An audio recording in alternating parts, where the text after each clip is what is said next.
26 जनवरी 1950 को हमारे देश का संविधान लागू हुआ और जैसा ही ये संविधान लागू हुआ, उस संविधान में 244 पहले से लिख दिया गया और ये जो 244 है उसका एक नंबर को अगर हम लोग पढ़ेंगे तो अनुसूचित क्षेत्र में आदिवासियों का अपना प्रशासन और नियंत्रण होगा, ऐसा लिखा हुआ है। यानी जहाँ पर आदिवासी लोग रहता है वहाँ का वो मालिक हो जाता है और मालिक लोग अपना नियम और कानून बनाता है। कौन बनाता है? मालिक लोग बनाता है। और ये जो मालिक लोग हैं, मालिक लोगों को एक मौलिक अधिकार दिया गया है और जो मौलिक अधिकार है आर्टिकल 13 का अगर 2 को हम लोग को अगर पढ़ते हैं तो उसमें लिखा हुआ है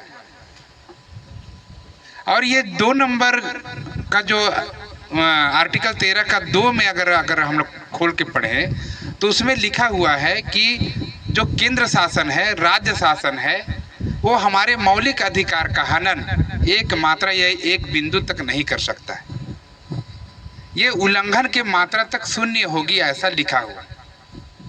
और आर्टिकल 13(3) का नंबर को अगर पढ़ेंगे उसमें लिखा हुआ है कि जहां पर विद्यमान विधि यानी रूढ़ी प्रथा लागू होती है वहां पर सेल्फ गवर्नेंस भी लागू होता है, यानी जिसको हम लोग स्वायत्त शासन बोलते हैं। स्वायत्त शासन का मतलब होता है आदिवासियों का अपना शासन। किसका शासन? आदिवासियों का अपना शासन, यानी आदिवासियों के लिए अलग से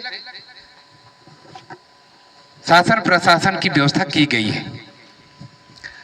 मैं आप लोगों को बताना चाहता हूं, जब आदिवासियों का अपना ही खुद का यानी प्रशासन है और प्रशासन पर नियंत्रण है तो हम लोगों को किसी से पूछने की जरूरत नहीं होनी चाहिए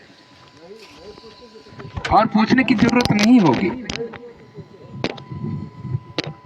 तो साथियों, जब हम लोगों के पास में कानून बनाने का नियम, कानून को जो नहीं मानता है उसको सजा देने का भी अधिकार है। आप लोगों के पास में सजा देने के लिए कांजी हाउस है, बनाए हैं कि नहीं बनाए हैं? ना यार, अपने आप को मालिक बोलते हैं और कांजी हाउस बनाए नहीं, कैसे सजा दोगे भाई? आपके व्यवस्था में आके इडिंग टिडिंग करेगा आपको तो उसको सजा नहीं दोगे क्या? समझ में आया ना? तो आप लोग अक्सर पांचवी अनुसूची ऐसा सुनते हैं, तो इसका बिल्कुल एक सटीक जो शाब्दिक अर्थ है वो क्या है? तो साथियों, अगर मैं इसको बहुत ही सरल शब्द में अगर मैं इसको बताने का प्रयास करूंगा तो ये जो पांचवी अनुसूची है ये आपका रिजर्व क्षेत्र है। ये आपका अधिकार, आपका शासन प्रणाली चलाने का एक विशेष क्षेत्र है। पांचवी अनुसूची आपकी घर की तरह है।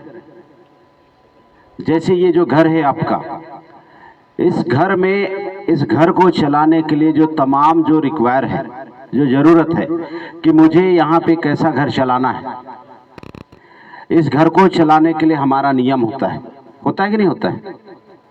इस घर को चलाने के लिए बजट भी होता है कि हमें 12,000, 15,000, 20,000 रुपये से महीना चला लेंगे। बजट होता है कि नहीं होता है?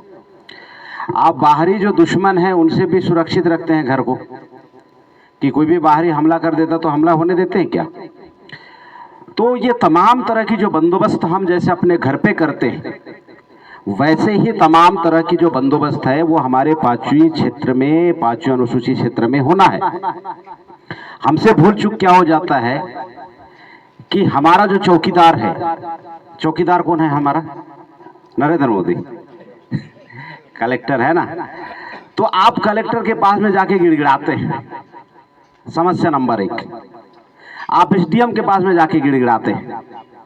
अभी ये आपका घर है, इस घर में आप एक नौकर रखे हुए हैं, आप नौकर को चिट्ठी लिखेंगे, है ना? आप ये कमियां जो रखते थे पहले हमारे जमाने में, तो वैसा कमियां को आप गिड़गिड़ाएंगे कि भाई अभी हमारा वहाँ फलाना ठिकाना का कार्यक्रम है या फलाना जगह का हमारा ऐसा हो रहा है, आप सॉल्व कर दो। वो कर पाएगा क्या? आपका जो कमियां है जिसको आप रखे घर में काम करने के लिए, कर पाएगा क्या? तो भैया जो मालिक है वो समाधान करता है और जो नौकर होता है उस समाधान में अमल करता है। मेरा बात समझ में आ रहा है ना? अभी मालिक का जो खेत है उसका पिंडी फूट गया, उसका कोड़ने वालों ने खोद दिया ज्यादा और पिंडी फूट गया। मालिक ने नौकर को आदेश दिया कि वो जो पिंडी फूट गया है उसको जाके बांधना है आपको, तो नौकर अमल किया, बंधाया कि नहीं बंधाया? लेकिन अगर आप नौकर के पास में जाके गिड़गिड़ाएंगे, हैरे पिंडी धसक गया, बह गया, नौकर क्या करेगा? ऐसा मुड़ी नहीं खुजवाएगा, अरे साला मेरे को आदेश कहीं नहीं दे रहा है इस रवि का। तो मालिक को आदेश देने का अधिकार है, और ये जो आप जिनके सामने गिड़गिड़ा रहे हैं, अरे उसको अमल करने का अधिकार है भाई, वो अमल करेगा। अभी जैसे आप ग्राम सभा यहाँ पे बैठे हुए हैं, है ना, आज ग्राम सभा यहाँ पे बैठे हुए हैं, आप यहाँ पे ग्राम सभा के द्वारा जो भी विधि आपको पास करना है, जो भी समाधान पास करना है, वो आप यहाँ पे सर्वसम्मति से पास करेंगे। सर्वसम्मति से पास करने का अधिकार क्यों है? क्योंकि आपके पास में संविधान का अनुच्छेद 244 है, और संविधान 244 का जो अनुच्छेद है वो आपको विधि बनाने का अधिकार देता है, वो आपको। और यहाँ पर हम लोग जो भी नियम बनाएंगे, कानून बनाएंगे, उसको हाई कोर्ट, सुप्रीम कोर्ट नहीं काट सकता है, क्योंकि संविधान में लिखा है हम लोग जो नियम बनाते हैं, कानून बनाते हैं, उसको जो हाई कोर्ट है, सुप्रीम कोर्ट है, उसको वो पालन करवा सकता है, उसको काट नहीं सकता। उसको क्या करा सकता है? पालन करा सकता है। यानी हम लोग नियम बनाएंगे और पालन कराने का काम कौन करेगा? हाई कोर्ट और सुप्रीम कोर्ट करेगा। इसका मतलब हम लोग जो भी काम करेंगे उसको कानूनी अधिकार है। आज संविधान लागू हुए 78 साल से ज्यादा होने को है या हो रहे हैं। इतने साल तक अगर हम लोग देखें तो हमारे देश में 2 पार्टी के लोग शासन किए, और पहला जो शासन हुआ वो कांग्रेस के द्वारा किया गया, और अभी वर्तमान में हमारे देश में बीजेपी का शासन है। इसका मतलब कांग्रेस और बीजेपी ने इतने सालों तक राज किया। लेकिन अगर आप लोग देखेंगे, कांग्रेस ने लगभग 60 साल यहाँ पर राज किया। 60 साल तक हमारे आदिवासियों का जो अधिकार है उसको इम्प्लीमेंट होने के लिए नहीं दिया। लागू हुआ लेकिन वो कार्य में नहीं आया।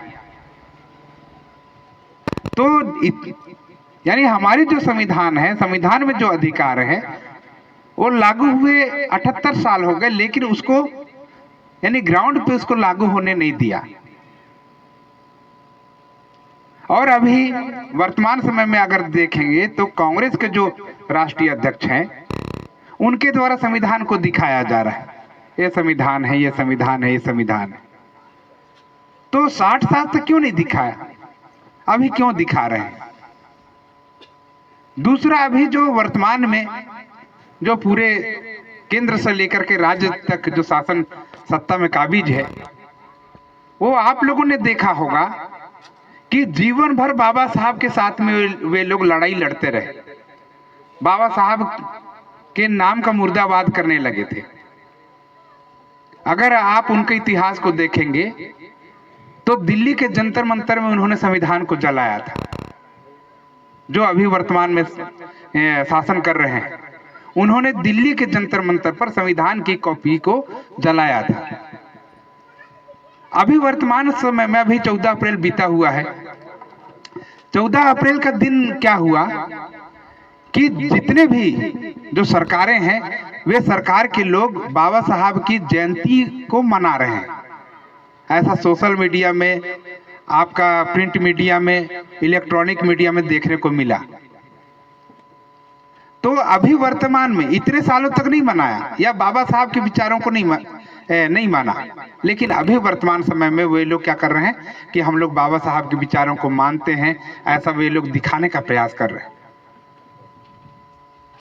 तो हम लोगों को एकदम सचेत होने की जरूरत है कि इतने सालों तक उन्होंने संविधान को नहीं दिखाया, आज दिखाने का काम कर रहा है। इतने सालों तक उनको नहीं माना, उनके साथ में लगातार संघर्ष करते रहे, लड़ाई लड़ते रहे, और अभी बोल रहे हैं कि हम बाबा साहब के विचारों को मानते हैं। बाबा साहब की जो प्रतिमा है या बाबा साहब की जो फोटो है उसके सामने में अगरबत्ती मोमबत्ती दिखाने का काम कर रहे हैं। तो इसके पीछे में ये जो कर रहे हैं, इसके पीछे में षड्यंत्र छुपा हुआ है। इसको भी हम लोगों को जानने की आवश्यकता है। और जिस दिन हम लोग षड्यंत्र को समझेंगे तो उस दिन हम लोग यानी मालिकाना अधिकार को हम लोग प्राप्त कर सकते हैं। आज संविधान के लागू होने के बाद भी अगर हम लोग देखेंगे तो जिस प्रकार आदिवासियों के जल जंगल जमीन पर वे लोग चढ़ाई करते जा रहे हैं। मैं एक घटना आप लोगों को थोड़ा सा बताना चाहूँगा। मैं जसपुर जिले से आता हूँ और जसपुर जिले से होते हुए भारतमाला रोड गुजर रहा है। और भारतमाला रोड कहाँ गुजर रहा है? शासकीय प्लाट में घुस रहा है क्या? वो आदिवासियों के जमीन पर घुस रहा है और इसको जबरदस्ती घुसाया जा रहा है। जहां पर आदिवासियों की बस्तियां हैं, जहां पर आदिवासी लोग निवास करते हैं, वहीं पर ये भारतमाला प्रोजेक्ट को गुजारा जा रहा है। और ये जो भारतमाला जो रोड है, जैसे ही वहां से गुजरेगा तो वहां से आदिवासियों को क्या किया जाएगा? विस्थापित किया जाएगा। यानी आदिवासी अपना जमीन को छोड़ेगा और दूसरे जगह क्या करेगा? जाएगा। और यहाँ पर जो रेट दिया जा रहा है, यानी भूमि का जो कीमत दिया जा रहा है, वो भी बहुत कम है। अगर आप लोग सिटी में जाइएगा, जहाँ पर यानी सामान्य क्षेत्र जिसको बोलते हैं, तो सामान्य क्षेत्र में जो भूमि का कीमत है वो 1.5 लाख से 5 लाख 10 लाख रुपया डिसमिल बिकता है। कैसा बिकता है? यानी 1.5 लाख से 5 लाख 10 लाख रुपया क्या होता है? डिसमिल बिकता है। लेकिन जहां पर आदिवासी लोग रहता है, जहां पर भारतमाला गुजर रहा है, वहां पर आदिवासियों की जमीन की कीमत कितनी है? 4,000 6,000 रुपया। 4,000 6,000 रुपया आदिवासियों की जमीन की कीमत है।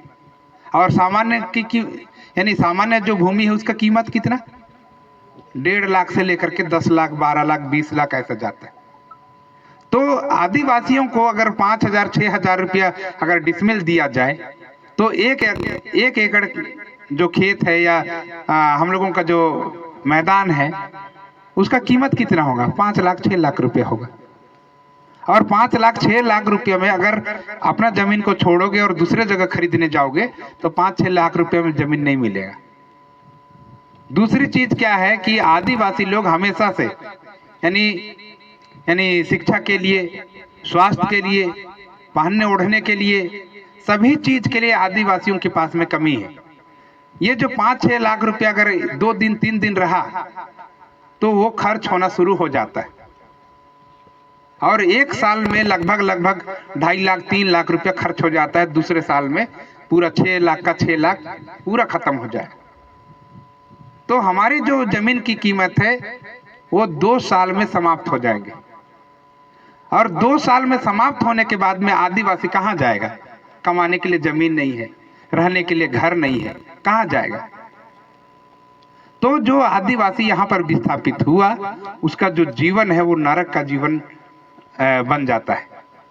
आप लोग इधर रायगढ़ जिले को अगर देखेंगे, वहां पर पहले शेड्यूल एरिया था, माने अनुसूचित जनजाति के लोग जहां रहते हैं उसको शेड्यूल एरिया बोलते हैं। और शेड्यूल एरिया को ही हम लोग 5वीं अनुसूची बोलते हैं।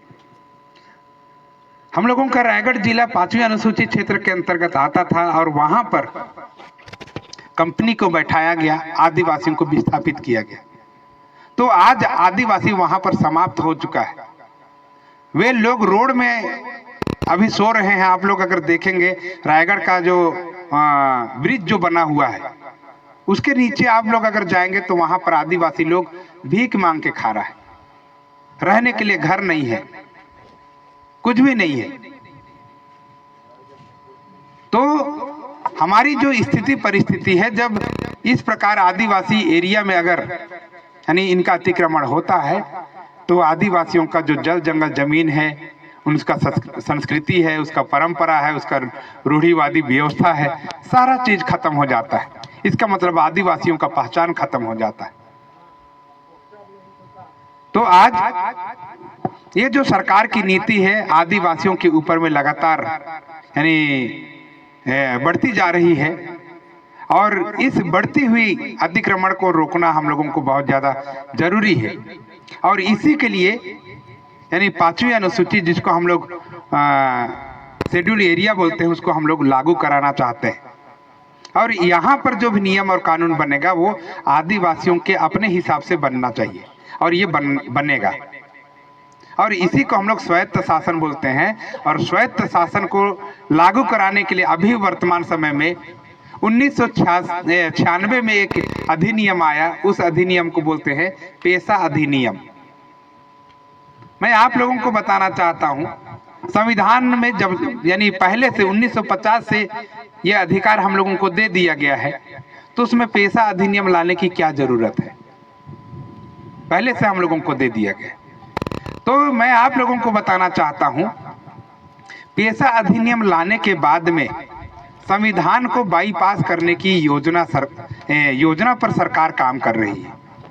यानी संविधान को निष्क्रिय बना देना चाहती है और दूसरे कानून को यहाँ पर दिखाना चाहती है, इम्प्लीमेंट करना चाहती है। तो साथियों, हम लोगों को सबसे पहले तो अपने संविधान पर अडिग रहना है। यानी जैसा कि संविधान के आर्टिकल 13 में बोला गया है कि हम लोगों के अधिकार के विरुद्ध में इन लोग एक मात्रा या एक बिंदु भी चेंज नहीं कर सकते, तो हम लोगों को उस पर हम लोगों को ज़्यादा विश्वास करना चाहिए। तो मैं ज़्यादा ना कहते हुए अपनी बातों को यहीं पर समाप्त करता हूं, क्योंकि हमारे पास में यानी संविधान के ज्ञाता, पेशा अधिनियम के ज्ञाता माननीय तिग्गा साहब यहाँ पर उपस्थित है। मैं उन्हें सुनना पसंद करूँगा। आप लोगों ने मुझे बुलाया और मान सम्मान दिया, इसलिए आपके मान सम्मान और स्वागत के लिए आप सभी का आभार, धन्यवाद।